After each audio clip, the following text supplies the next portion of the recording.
El cómplice. Si por embriagarme, la escasa y vacilante luz que hubiese en mí se hace más débil o se apaga, es claro que la embriaguez será un pecado, porque no somos ángeles, ni siquiera hombres todavía, sino bestias encerradas en la forma de hombres, que pugnan y se afanan por alcanzar alma de hombre. En esta celda hermética que me sirve de cuerpo, viven muchas fieras, muchas larvas, muchos endriagos, toda la fauna visible e invisible de la fauna cruel, agresiva, glotona, perezosa, lujuriosa, vanidosa, pantanosa. Vive ahí, gruñendo, regozando, rugiendo, espiando el instante en el que el domador cierra los ojos para devorarle y escapar. Mi espíritu solo, incipiente, inerte, sin más que su aspiración celeste, sin más que su esperanza y su confianza en su origen celeste, ha logrado imponérseles, dominarlas, subyugar a esas fieras.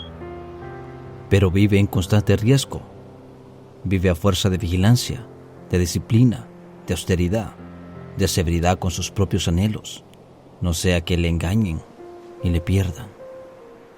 Mi espíritu, si no ha de exponerse a que un instante fracase toda su obra, ha de vivir dueño de sí, ecuánime, señor de sus pensamientos, seguro de sus juicios. Su deber y su necesidad más imperiosa es no cegarse, no aturdirse, no empañar su visión y no afirmar su voluntad. Mi espíritu ha de vivir como el piloto, asentada la mano en el timón y atentos los ojos a la brújula, si no quiere chocar y destrozarse contra el primer escollo en su ruta, o que la traición de la niebla le arrastre a donde le aguardan los sirtes implacables. Por medio de mi mente comprende y ve mi espíritu, con ella juzga, aquilata y decide. Es el cristal que le transparenta la vida y las cosas, y necesita que esté diáfano. Pero, ¿qué más débil, inconstante, engañoso y voluble que la mente del hombre?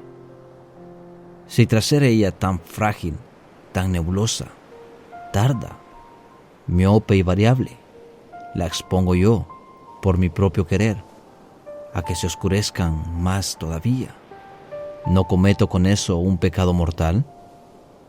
Si no me embriago, si no hundo mi juicio en las tinieblas del alcohol, de la morfina, del opio, si no ofusco y debilito mi mente con el hartazgo, la crápula y la ira, yo estoy seguro que no mataré, ni robaré, ni me degradaré. Pero si me embriago, si me arruino en la lujuria, si me dejo cegar por la ira, si dejo que me entorpezca la indigestión y la pereza, ¿de qué puedo entonces responder? Ahora bien, todas son puertas que dan entrada a las tinieblas que afirman y ennochecen la mente del hombre. Todas las pasiones, todos los vicios, todas las vanidades y enfermedades, a eso van, a oscurecer, a nublar, a enloquecer la mente humana. Y por eso es que la religión les llama pecados mortales, porque lo verdaderamente mortal, lo terriblemente mortal para el hombre, es apagar su luz, pues sin esa luz ya no es hombre, sino que retorna a ser bestia. Sobre todo ha dicho Jesús en la última frase del Padre Nuestro: sobre todo, líbranos del maligno. Aunque 1000 veces seamos tentados, aunque caigamos 1000 veces, líbranos del maligno. Si nos libramos del maligno, del orgullo, de la soberbia que entenebrece y apaga nuestra mente, nos salvaremos al cabo de todo. Es como el piloto que confía mientras el gobernante sigue la presión de su mano. Mas una vez que el maligno se apodera de mí, una vez que el orgullo me ciegue, ¿de qué podré librarme? Porque ya entonces, extraviada y transformada mi mente, echa oscuridad mi luz. Todo paso me conducirá al precipicio. Todo empeño será empeñarse en el camino de la muerte. Conservar encendida, viva y brillante nuestra luz. Eso es todo. Que no los apague el maligno. Que la sensualidad, la gula, la pereza, la codicia, la envidia no la desvíen y ofusquen ni empañen. Que todos los días se vuelva su limpidez. Que la humildad su potencia con la oración y su seguridad con la sencillez de vivir. Y, por Dios, que no caiga en la tremenda locura de enturbiarla yo mismo, premeditadamente, ingiriendo el brebaje maldito que ha de cambiar en insania mi sensatez, en frenesí mi serenidad, en aturdimiento mi reflexión, en ira mi paciencia, en ayacción mi nobleza, en antojo de riña mi cordialidad, en brutalidad y sed de sangre mi paz. Pues, ¿qué es sino tal lo que hace el desdichado que se bestializa con el licor? ¿Qué hace sino volverse necio y loco, perverso y brutal, sucio y abyecto, imbécil y sanguinario, a causa de beber tinieblas, al beber el brebaje que le arrebata su condición de hombre? ¡Ay, infeliz del ebrio! Ningún esclavo es más esclavo, ningún loco es más loco, ninguno como él se expone a la desvergüenza y al crimen, ninguno ensucia con él, que suicida cada vez que se embriaga, pues una y otra vez que se expone a matar en sí mismo su razón, su conciencia, su honor, su calidad de ser espiritual. Uno de los mandamientos de Buda es no beber licores embriagantes. El Bhagavad Gita prohíbe todo jugo que hubiera fermentado.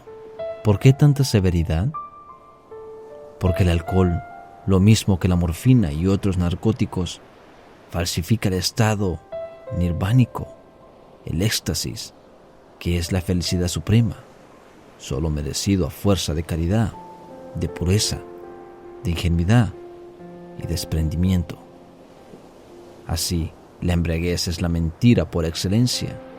Se comprende que una droga que posee la inmensa virtud de producir ese estado de bienaventuranza ha de producir asimismo reacciones tremendas que llevarán al estado contrario, demoníaco y bestial.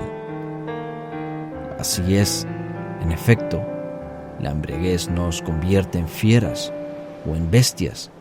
Si es habitual, acaba con el alma, y si solo deja del hombre un andrajo. Sorprende que rara insistencia insiste Buda en que no debemos embriagarnos. Entre sus mandamientos hay 10 que son como el alma y el soporte de toda su moral, y uno de ellos es no embriagarse, no beber licores embriagantes. Otro es no mentir.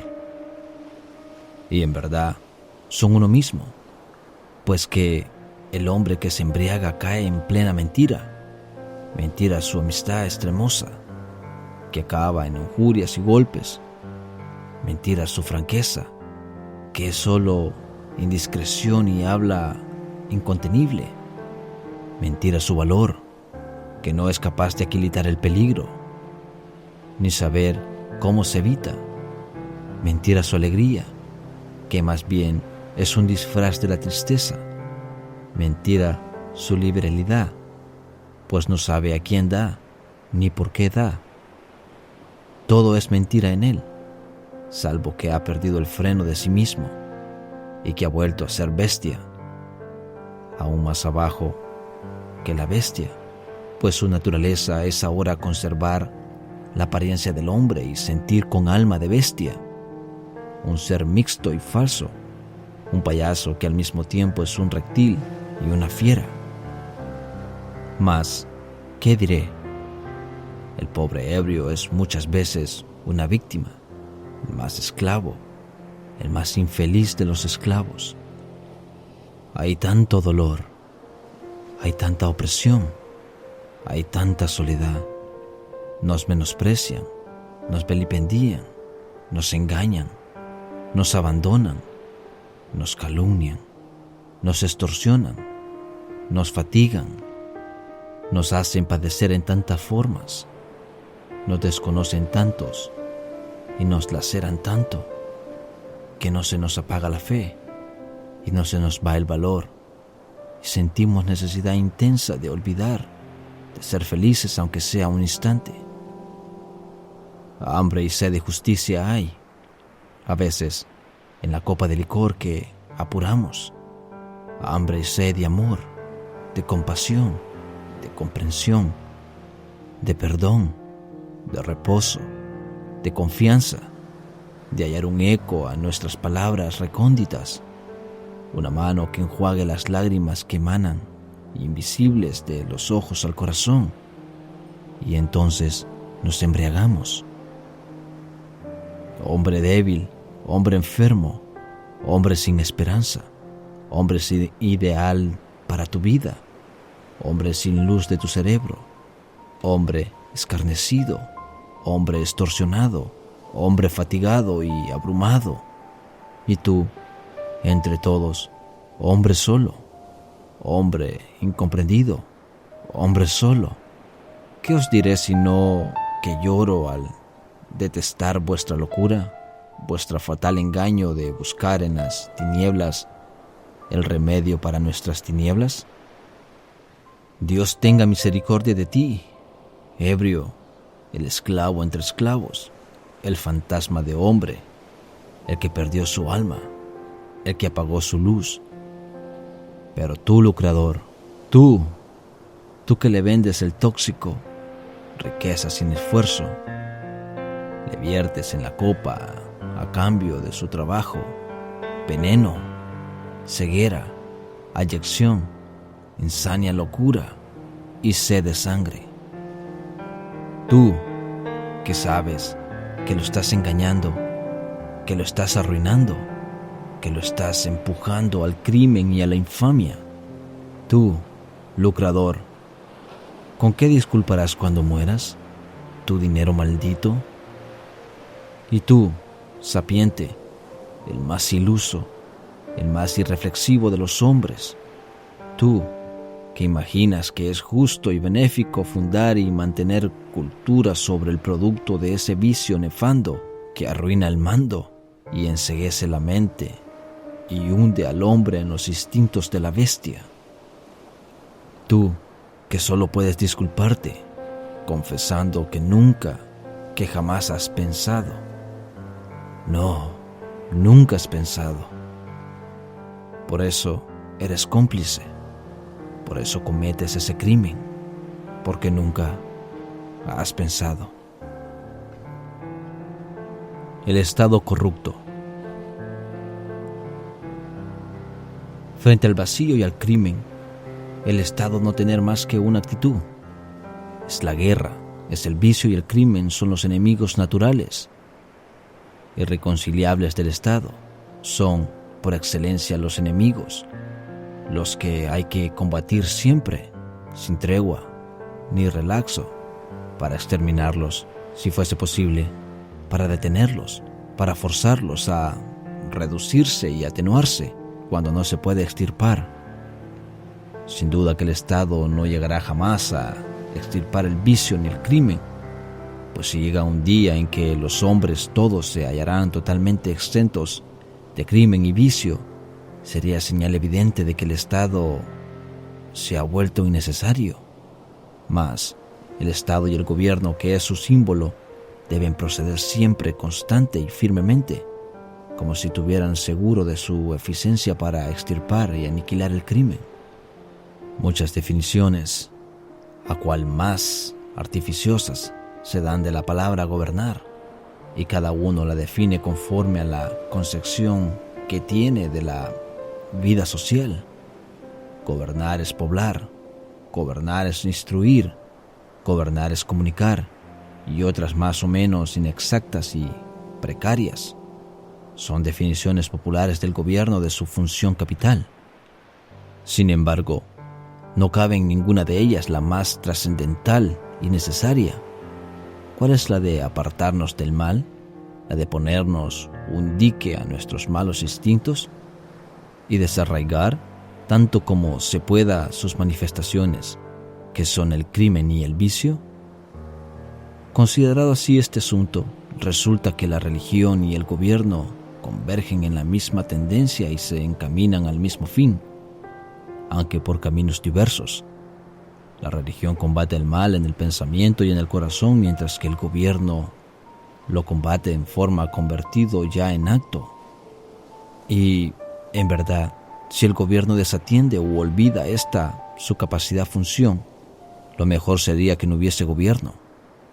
Trae el gobierno tantos daños, es tan opresivo, tan costoso, tan invasor, tan usurpador, tan desviado y tan ciego, que no hay por qué extrañarse de que grandes pensadores y filósofos lo declararan como el resumen de todo lo mal y enojoso. Cuanto menos gobierno necesita un país, mayor será su prosperidad y ventura. La anarquía, que es una concepción ideal de la vida sin gobierno, no solo sino porque lleva implícita la perfección, la santidad del individuo. ¿Para qué necesitaría gobierno una sociedad de santos? ¿Para qué autoridad, ni policía, ni tribunales, en una sociedad que fuera simplemente cristiana, con verdaderos cristianos? ¿Necesitamos de gobierno? Porque somos malos, porque somos crueles, perversos, codiciosos, brutales y tiranos. Necesitamos que alguien nos vigile, nos contenga, nos reprima y nos castigue. Y esa es la función excelente y perenne del gobierno.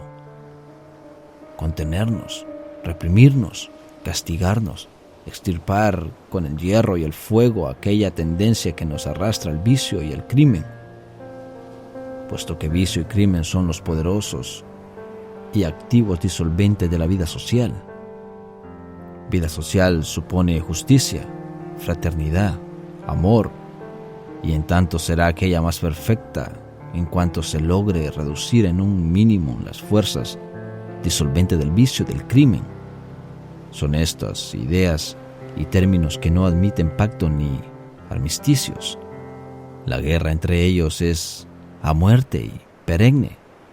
Si ha de mejorarse la vida social, será porque el vicio y el crimen se aminorarán. Si crecen estos, la vida colectiva se enferma y se corrompe. Si llegan uno a otro a cierta tolerancia mutua, en que los reglamentos usurpan el lugar de la represión, entonces la sociedad cae en la más triste y ruin de las dolencias, que es la hipocresía. Y vivir de la hipocresía, de la mentira organizada y santurrona, es ciertamente peor que morir. Por eso, decíamos, no hay más que una actitud verdadera, racional y sencilla para el Estado, frente al vicio y el crimen, y es combatir a muerte si el gobierno mal conoce o descuida esa actitud, o no la cumple con máxima energía. Entonces el gobierno es una maldición o un fraude, porque nos falla en aquel trabajo y misión que únicamente lo hacen tolerable. Perseguir, atenuar, aminorar, reprimir el crimen y el vicio, nos carga entonces con grandes y enojosos grillos inherentes a su naturaleza, y no nos da, en cambio, aquello único por lo cual hemos consentido su tiranía y pesadez. En consecuencia de lo que llevamos advertido, afirmamos que las más perversas teoría y práctica de gobierno son las de contemporizar con el vicio y el crimen, las de tolerar en alguna forma, las de consentir que vivan quietamente, aunque sea el más oscuro y silencioso rincón del edificio social, al juego, a la prostitución, al morfismo, al robo, a la vagancia, al asesinato, a la crueldad, a la ebriedad, a la disipación, a la corrupción en todas sus formas. al crimen en todos sus aspectos. El Estado y el gobierno, que es su órgano, no le deben sino una sola y única cosa: guerra implacable, guerra hoy, mañana y siempre. Tolerar el vicio y el crimen, cerrar sobre él los ojos, consentirlo, siquiera sea en el sótano de la casa, es pecado, es complicidad, es maldad. Pues, ¿qué diremos de estos pueblos del trópico, donde el vicio, el tremendo vicio de la ebriedad, es nada menos que una fuente abundosa en la vida económica de la nación? ¿Qué pensar de estos pueblos que cuentan, para cubrir sus gastos y mantener y ensanchar su cultura, sobre la esperanza de que se ha de beber mucho, de que ha de haber mucho ebrio y por consiguiente mucha vagancia, muchas lesiones, muchos homicidios, muchos huérfanos, muchas enfermedades y muchos hogares arruinados? ¿Qué pensar de naciones cuyos gobiernos se verían en bancarrota o en tribulaciones si mañana las gentes quisieran ser honestas y se resolvieran a no emborracharse ya más?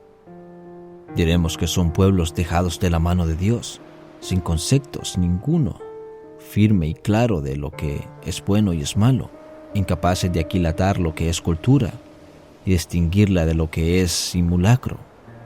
La cultura tan sin sentido moral, tan íntima y profundamente corrompidos, que no tienen ni la escasa luz que necesitarían para conocer su corrupción, tan dañados en el propio centro de su ser, que ni siquiera son inmorales, sino amorales, y eso no por haber alcanzado todavía la moralidad, sino por no haber llegado enteramente a comprender cuál es su significado y su alcance.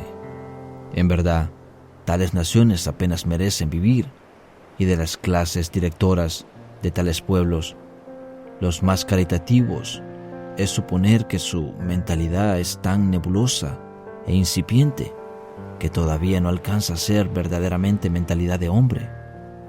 Son ciegos guiando a ciegos y mudos enseñando a hablar a sordos. Sembraron vientos y cosecharon tempestades. Nunca el verbo del hombre halló y dijo palabras más exactas que estas del Evangelio.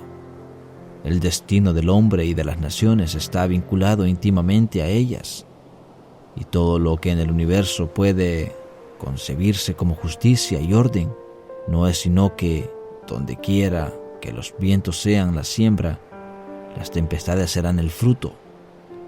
Aquí en nuestro país nos hemos dedicado con afán a sembrar ebriedad, y ya vamos muy adelantados en construir un pueblo de enfermos, débiles e impulsivos. Los frutos son varios y abundantes.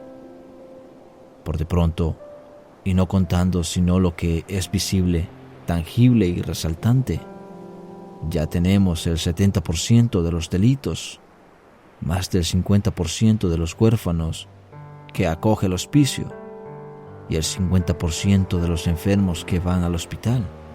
¿No es verdad que la cosecha es óptima? ¿Cómo no intento comprobar estadísticas ni dictar planes, sino simplemente llamar a la conciencia de las gentes y hacerles sentir que lo que se imaginan trabajo lícito y honesto es fraude, ruina y muerte? No entraré en detallar los daños del alcohol inferidos en el organismo de cada ebrio, ni las enfermedades especiales que originan, ni su estrecha e irrompible conexión con la locura, la epilepsia, la neurastenia y el suicidio. Ni siquiera me detendré a contemplar este abismo que se llama la herencia, pues nadie ignora que individualmente y socialmente lo que el ebrio genera es ebriedad, locura, morbosidad en todas formas. Nación en que abundan los hijos del alcoholismo es condenada a vivir en el desconcierto, en la vacilación, en la festinación y en la inconstancia. Eso que se llama plan, trabajo meditado, seguido, ajustado a un método, continuado serena y firmemente día por día, el hoy enlazado con el mañana y el ayer sirviendo de base al ahora. Eso que se llama carácter, misión de un pueblo que conoce sus fuerzas y sabe a dónde va, y va donde quiere. Eso que se llama conciencia colectiva, manifestada en un esfuerzo colectivo, orientado, seguro, insistente, y que permite a una nación, sea chica o grande, realizar un fin histórico, jugar un rol en el concierto del mundo. Eso está vedado a las pseudonaciones, en que el taur, el ebrio, el mujeriego, el alineado han infundido virus en la sangre de las multitudes. El rol histórico, la misión noble y fuerte, quiere salud, fuerza, equilibrio, y este no radica en la taurería, en la prostitución ni en la borrachera. ¿Quién leerá en nuestro porvenir? ¿Quién osará afirmar que no está cerca para nosotros la hora de crujir los dientes? La hora en que la paja, que no tiene grano, es arrojada al fuego por vana y estorbosa. Y puede haber cosa más triste que desprenderse del árbol de la vida como fruta verde y mayugada, que cayó por vicio y no por madurez. ¿Y acaso es necesario ser profeta para advertir que muchos de estos pueblos del trópico son una fruta inecta, fruta infeliz de la rama podrida, del tronco hecho carcoma, de la raíz superficial y aguanosa? En el horizonte se anuncia tempestades como nunca. Atila y Gengis Khan prepararán sus hornas voraces y Usmen a dónde irán a descargar sus furias. Como nunca, el juicio de Breno se resumirá en la sentencia. ¡Ay de los vecinos! Y Vendaval, esos pueblos misérrimos, llenos de taúres, de falsarios, de usureros, de alcohólicos, desaparecerán aventados por la primera ráfaga. Serán como hojarasca, como basura enojosa y estorbosa a quien Dios y el tiempo han tolerado pacientemente, a ver si acaso dan frutos, pero a quienes ya no es posible tolerar ni sufrir. Por un tiempo siempre muy dilatado, el destino y la naturaleza aguardan y saber si un pueblo es por fin capaz de comprender y de emprender el trabajo que de él se espera, la misión a que está llamado. Pero fatalmente, por virtud de leyes supremas, aquel pueblo que no ha sabido comprender, aquel que se evidencia inepto, es condenado a desaparecer, a ceder el puesto a los mejores, a los que hacen la vida y merecen vivirla. Para quienes examinan las cosas atentamente, para quienes tienen ojos para ver y oídos para entender, no es posible adivinar cuál es esa misión particular que el destino ha señalado a cada pueblo: la posición geográfica, la lengua del sueldo, la raza, el genio nacional, el momento histórico. Nos dan indicios suficientes de cuáles son nuestras capacidades, nuestra vocación y por consiguiente nuestro deber. Y una vez penetrados de cuál es la tarea especial que debemos cumplir, no queda sino entregarnos a ella con entera confianza, con esfuerzo incesante, con fidelidad absoluta. La fidelidad es todo en la vida.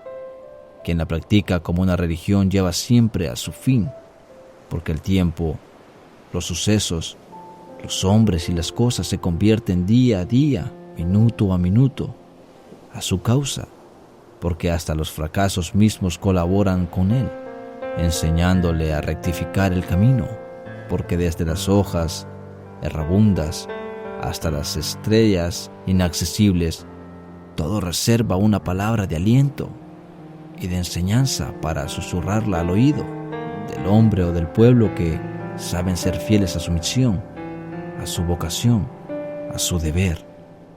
Ahora bien, ¿somos fieles nosotros? ¿Y a qué somos fieles? Hasta hoy, nuestra fidelidad es la rutina, al prurito de mantener los errores que nuestros ignorantes abuelos nos dejaron. Somos fieles a la rutina, al pesimismo, a la pereza mental, al vuelo del murciélago que nos legará a pobres gentes sin luces ni experiencia. Como ellos jugaron gallos, gallos jugaremos nosotros. Como bebieron guaro, guaro beberemos nosotros. Como creían en la política de arterias y fraudes, así la practicaremos nosotros. Y como se sentían pequeños, destinados a nada, a ser los últimos, a vivir sin gracia y sin gloria, así nos sentimos nosotros.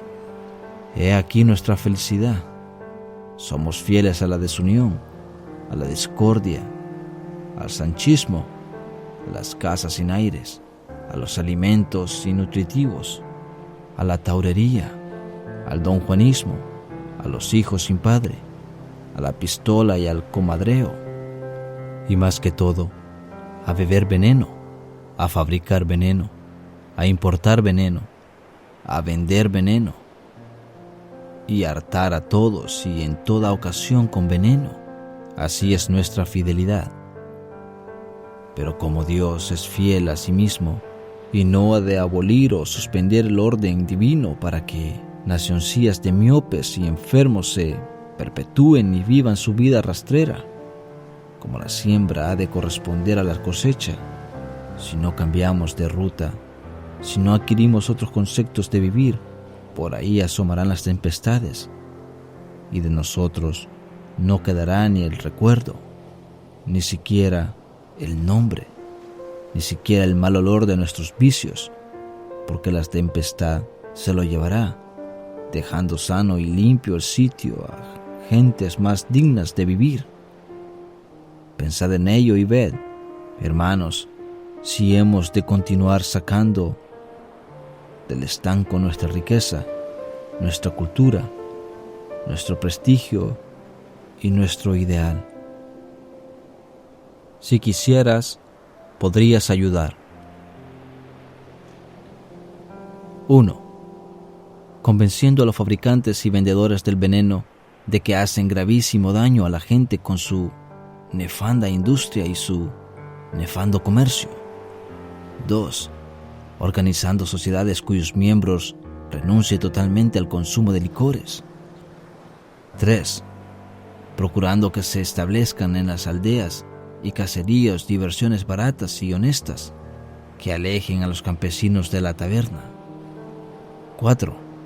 Publicando artículos o dando conferencias en que se combata la fabricación, el comercio, la guarda, transporte y consumo de las malvadas pócimas. 5. Rehusando alquilar tu casa o cualquier otra cosa tuya para ningún negocio o industria que de alguna manera contribuya al funesto consumo. 6. Negándote a servir en ninguna empresa o negocio de fabricante, venta, guarda o transporte de licores. 7. Rehusando tu alianza o ayuda a cualquier fabricante o vendedor de veneno que a sabiendas del mal que hace y sin necesidad invencible de hacerlo, insista en la explotación del dinero maldito. 8. Retirando tu apoyo a todo periódico, cinematógrafo o empresa de anuncio que en alguna forma contribuya a propagar el consumo de licores. 9. Trabajando para que se legisle en el sentido de restringir cada día más fabricación, importación, venta y consumo de licores. 10. Predicando o enseñando, si eres sacerdote o maestro, contra el vicio y la embriaguez y contra la complicidad de fabricantes y revendedores. 11. Llevando en tu vestido, en lugar muy visible, una divisa que sea símbolo y protesta contra el daño que se hace al pueblo con la fabricación y venta de licores. Por ejemplo, una cruz de astil rojo para simbolizar el crimen y de brazos negros para simbolizar la ruina física y moral. 12. Y en fin, afiliándote a una gran asociación nacional que sustente y haga vivir estos principios. Letra A. Se considera como pecado grave contra Dios, contra la patria, la sociedad y la familia, la fabricación de comercio, la guarda, transporte y consumo de licores. Letra B. Se declara injusto y absurdo todo progreso o servicio público cuyo sostenimiento provenga de la fabricación y expendio de licores. Letra C. Se declara que el país no necesita absolutamente del dinero maldito para mantener ni mejorar ninguno de los servicios públicos esenciales. Todos los servicios no indispensables deben de suspenderse, reducirse o suprimirse hasta libertarse del dinero maldito. Letra D. En todo caso de homicidio, lesión, estupro, violación u otro delito grave o acto inicuo ocasionado por la embriaguez, hay complicidad del que vendió el licor. Letra E. La salud, el bienestar y la dignidad de la raza están íntimamente ligados al esfuerzo para extirpar o reducir a un mínimo el consumo de licores. De consiguientes, los que afilien en esta cruzada pueden con perfecto derecho adoptar como empresa estas palabras: por Dios y por la patria. Sí, si quieres, podrías ayudar. Tú, madre que tienes hijos, que ya luego serán adultos, si pensaras que puedes correr la suerte de tantos desgraciados ebrios, podrías ayudar. Tú, joven, que vienes a casarte y te dispones a fundar un hogar con el elegido de tu corazón, si pensaras que cualquier día el ejemplo y la vida mundana pueden hacerle caer en el vicio y tocarle en borracho, podrías ayudar. Tú, muchacho, que te embruteces en la admiración del box, cerrados los ojos al triste destino de los que te rodean, si pensaras que la criatura humana ha venido a este mundo para algo más noble que destrozarse a golpes, podrías ayudar. Tú, hacendado, si pensaras que cada día serán unis difíciles tus faenas, a medida que los ebrios aumentan, podrías ayudar. Tú, hombre, que tienes a tu cargo la responsabilidad de una familia, si pensaras que un día, porque la rodea un ambiente efítico, puede tornarse en foco de locura y de miseria, podrías ayudar. Tú, afortunado, que te enriqueces con el trabajo del campesino y del obrero, si pensaras que algo debes a los hijos de los que te amasaron la riqueza, podrías ayudar. Tú, banquero, que usufructúas merced a tus inmensos privilegios, el trabajo de todos, si pensaras que debes gratitud a quienes así te favorecen, podrías ayudar. Tú, maestro de escuela, que te quitas la vida enseñando inanidades y desvaríos pedagógicos, si pensaras que esos niños que ahora educas ya mañana caerán en el ambiente del vicio que los envolverá y pervertirá rápidamente, podrías ayudar. Tú, religioso, que inventas tantos rezos, que discurren tantas funciones y ceremonias y candeleos, si pensaras que tu maestro quiere ser adorado en espíritu y en verdad, en la lucha diaria y tremenda contra la maldad, podrías ayudar. Tú, hombre de pluma, que más que nadie tiene obligación porque más exigirá a quien más se ha dado, si pensaras que triste oficio vives con pasarte los días contando chistes, chismes, hablando sin pensar, mistificando las ideas y desfigurando los sucesos cuando podrías ser el guía, el faro, la sal de la tierra, podrías ayudar. Sí, todos nosotros podríamos ayudar y deberíamos ayudar, mas entre todos, vosotros, mujeres, vosotras que pretendéis emanciparos y ser dueñas de vuestra vida y realzar vuestra libertad, está muy bien. Sed libres, confiad en vosotras y rechazar todas las cadenas. Ya lo hicisteis. ¿Y ahora qué? La libertad impone deberes y responsabilidades. Ser libre uno no es sino ser más consciente, más sujeto al servicio de los demás, más empeñado en el bienestar y en la redención de los que sufren, más decidido a colaborar en el mejoramiento de la comunidad. Ya sois libres. ¿Y qué?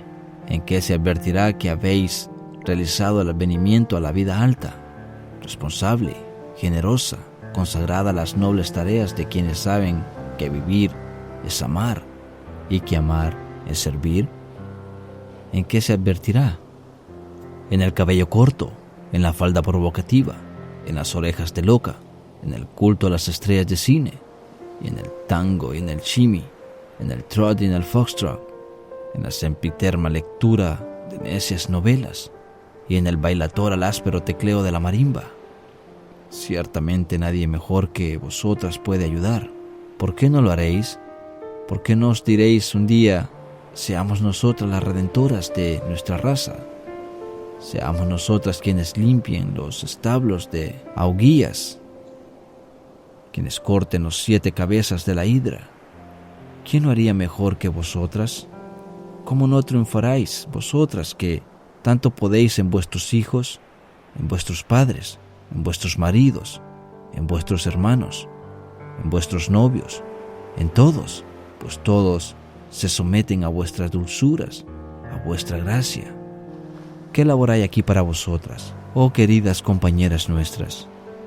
¿Por qué no las emprendéis? Un pueblo sin ebrios, un pueblo sin alienados, un pueblo sin huérfanos. Trabajad con entusiasmo, con devoción, con disciplina y perseverancia, para que en nuestro país se reduzca al mínimo el negro porcentaje de huérfanos, criminales, enfermos, alienados. Gracias que nos habéis libertado del brebaje maldito, del comercio maldito, de la renta maldita, del dinero maldito.